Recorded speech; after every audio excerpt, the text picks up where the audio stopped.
Did you know you can transfer soft pastels to your gel plate? I have had these vintage soft pastels that I inherited from my dad decades back. They don't even make these anymore. I figured I can use these for some basic experimentation before I invest in a bigger box. I did feel limited by the colors, but we are only seeing how well it works for now so we can manage.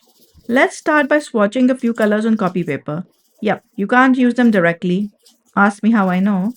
First, they gotta go on paper. I just swatch out a few colors as I first want to see how well this technique works.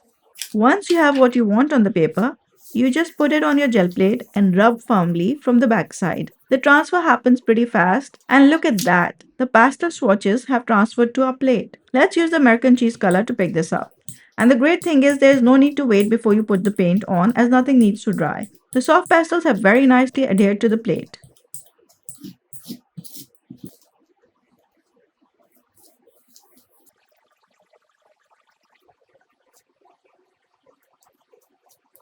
Just check out that result. I love the soft look it gives. It has transferred perfectly. And some of that pastel is still left on the plate, but for now we're going to ignore that as we want to try something else. By the way, do watch till the end, which is when I make some of my favorite prints from this session in a graffiti style. Next, we're going to very quickly and very roughly try what I'm going to call a landscape. I am limited by the colors and honestly don't want to spend the time to try and mix better ones as this is all experimental. So we're going to pretend that this is a very beautiful landscape. I am blending the colors a bit in this, and at the end when I pick up the paper to transfer, a lot of the extra powder falls off.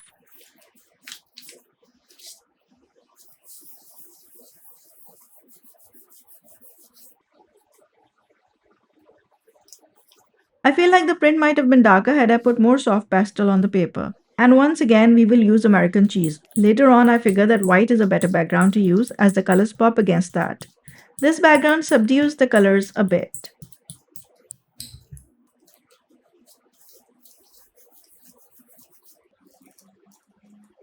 I feel that with a bit more soft pastels laid out, this could have been a much better impression. But there's a lot of potential if you're good at making soft pastel drawings and paintings. Next up, let's try something different. Why not use a stencil with the pastels and see how that works out? I just use solid colors for this. Since there's no pointed edges for the pastels, you won't get the perfect stencil design, but you can still get the general shape.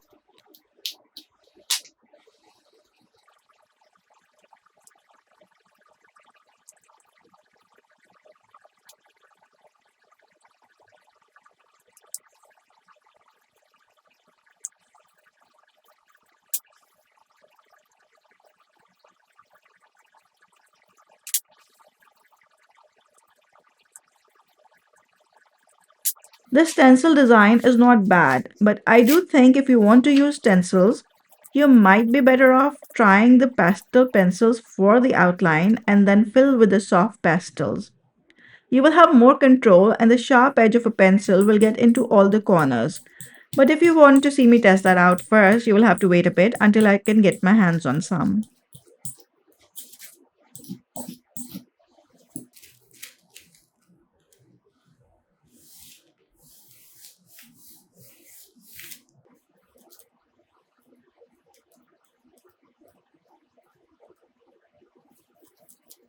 Since I ended up putting more soft pastel and there was no blending involved, the impression has come out much better compared to our landscape. I try another stencil and this time I try blending the leaves with red, orange and yellow with a green stem.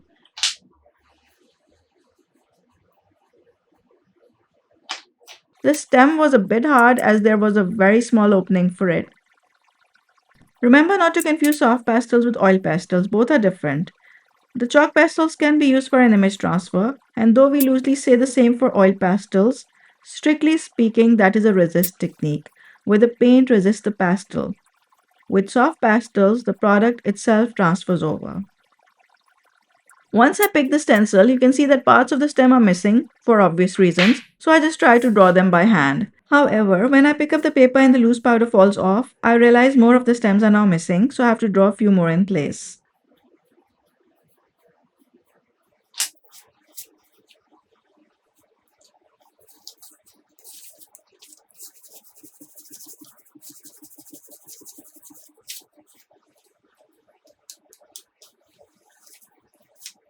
This is the point at which I realize I should start using white as the background. It is definitely the better choice.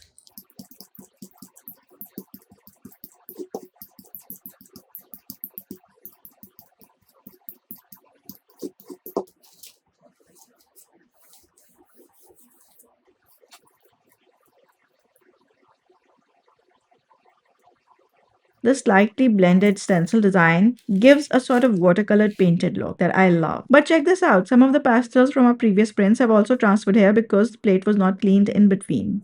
Next, I think to myself, why not write some text? If this works as it should, this means you can add your own handwriting to your prints. I thought I would go for a simple word like text, but ended up changing it to texting instead since I ran out of space and the T hanging on the left seemed sad by itself. I don't do anything very ornate, just a basic black outline with some red stripes inside.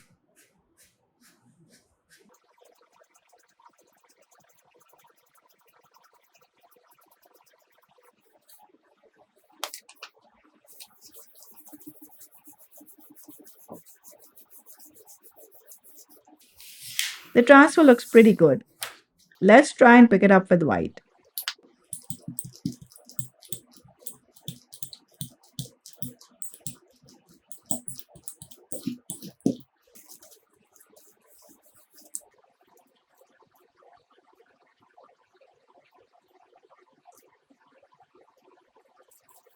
I absolutely love the result.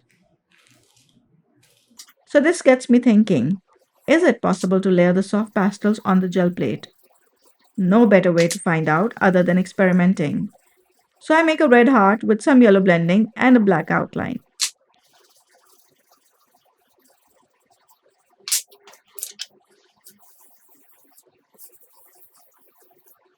This transfers as expected, so let's work on the second layer.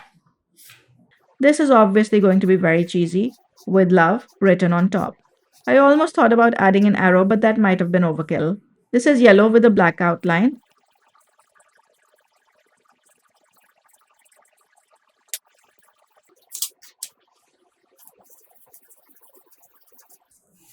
Ooh, and I can see the word has transferred pretty well. Let's see how it fares on paper once we do the pull.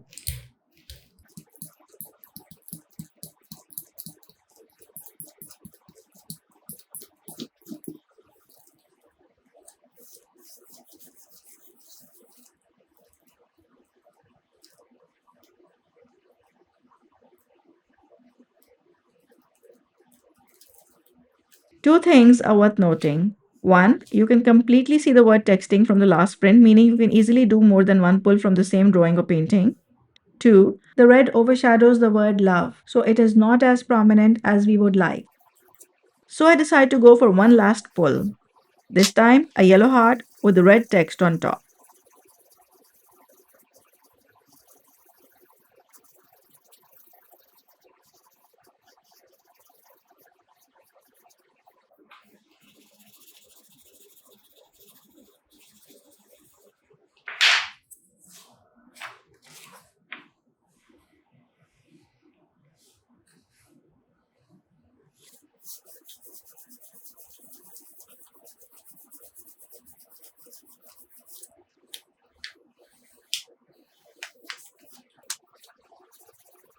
And by now, I've realized it is much easier to write the text first and then make the outline.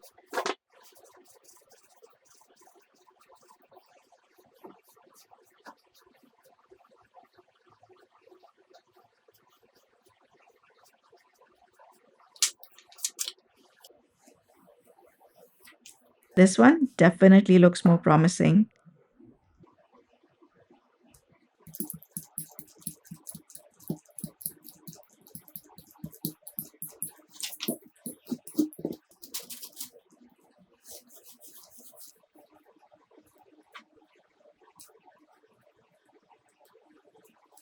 I love the result. This is giving graffiti vibes. There's so many possibilities with this medium. I hope you have fun experimenting. Let's look at the prints we made one by one, starting with the swatches, our two stencil prints,